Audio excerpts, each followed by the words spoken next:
मेरा नाम ममता पुरी है, मैं ब्लॉक का अध्यक्ष हूँ रुड़की प्रथम की। हम लोगों का धरना प्रदर्शन 20 फरवरी से शुरू हुआ है और हम लोग अनिश्चितकालीन जाना चाह रहे हैं। हालांकि हमें पता है कि हमारे मुख्यमंत्री साहब बहुत अच्छे हैं, हमारी मांगों को सुन चलेंगे।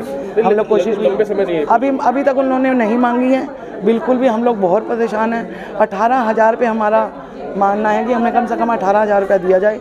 9,300 रुपया मिलता है, जिसमें से 100 रुपये कट के 9,200 रुपया हमारे हाथ में आता है। उस 9,200 रुपये में से भी हम लोगों को ढुलाई, कभी ये सामान लाना है, कभी वो लाना है, लाभार्थियों तक हमें पहुंचाना पड़ता है। हमें उस चीज़ का कोई पैसा नहीं दिया जाता।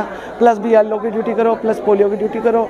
स्वास्थ्य विभाग की टीम आ रही है, RBC वाले आ रहे हैं और हम लोगों का मेन है कि हम लोगों को 62 साल रिटायरमेंट का करा जाए। कुछ मांगे हैं जो हम लोगों ने आज SDM सर के बिहार से मुख्यमंत्री जी को दिया है ज्ञापन। अगर होगा, दिल्ली जाने के कार्यक्रम, अगर आज हमारा कुछ नहीं होता है तो हम लोग कल दिल्ली कुछ करें। जो हमारे सर ने हमारे लिए जो व्यवस्था कराई और आज हमने जो रैली की है यहाँ पर, और आप लोग मीडिया से ही हम अपनी सरकार तक अपनी बातों को पहुँचा सकते हैं। मैं धन्यवाद करती हूँ। मैं ब्लॉक अध्यक्ष अंजू पाल ब्लॉक नारसन से हूँ और हमारी मुख्य मांग तो राज्य कर्मचारी की है, क्योंकि सर हम सरकार का इतना काम करते हैं और हमें उसमें सिर्फ मानदेय दिया जाता है और वो मानदेय सिर्फ इतना कम है कि उसमें हम बहनों का गुजारा नहीं होता। उसमें कुछ महिलाएं एकल परिवार हैं, जैसे कि विधवा हैं और परित्यक्ता हैं, तलाकशुदा लड़कियां जो होती हैं, वो अपना कार्यभार अपने बच्चों का पालन पोषण करते हैं। तो ये बताइए सर, इतने कम आमदनी में इतना महंगी, मतलब आज का जो जनरेशन इतनी महंगी हो रही है, तो उसमें सर कैसे अपना गुजारा कर पाएंगे।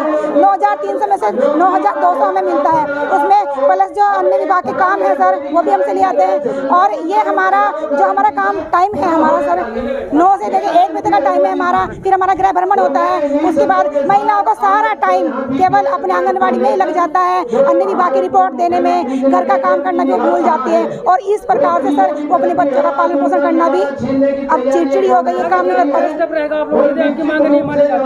सर हमारे स्टेप तक फिलहाल हम कार्य बहिष्कार पर हैं और ये हमारा कार्य बहिष्कार 20 तारीख से चल रहा है और अभी अनिश्चितकालीन है। कल हमारा दिल्ली में जंतर मंतर पर कूच होगा।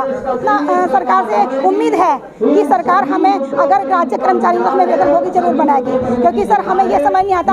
हम सरकार से कहना चाहते हैं, आपके माध्यम से, आपकी मीडिया के माध्यम से हम बोलना चाहते हैं कि अगर हम वेतनभोगी नहीं है, हमें सरकार राज्य कर्मचारी का दर्जा नहीं देती है, तो प्लीज़ हमें कम से कम एक मजदूर तो बनाए। हम मजदूर भी नहीं है और हम कर्मचारी भी नहीं है, क्योंकि जो एक मजदूर होता है जो तसला ढोने वाला है, उसको भी 600 से 800 मजदूरी दी जाती है। 4 रुपये सैलरी की है। सबसे पहले तो कि भाई जो हमें मानदेय मिलता है वो बहुत कम है, 9,300 रुपये मानदेय मिलता है। इतनी महंगाई के टाइम में आप सबको पता है कि क्या 9,000 रुपये में किसी महिला की गुजर हो सकती है, उसका परिवार पल सकता है। हमारे भी बच्चे हैं, हमारे बच्चों ने भी स्कूल जाना होता है। हम दूसरों के बच्चों की सेवा कर रहे हैं, लेकिन उधर हमारे ही बच्चों का पालन पोषण नहीं हो पा रहा है 9,000 रुपये में।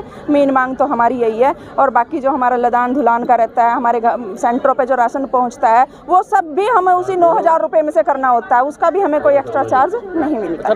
तालाबंदी रहेगी फिर सेंटरों पे। अभी तो हम सिर्फ कार्य बहिष्कार पे है ना, तो हम फिर तालाबंदी करें।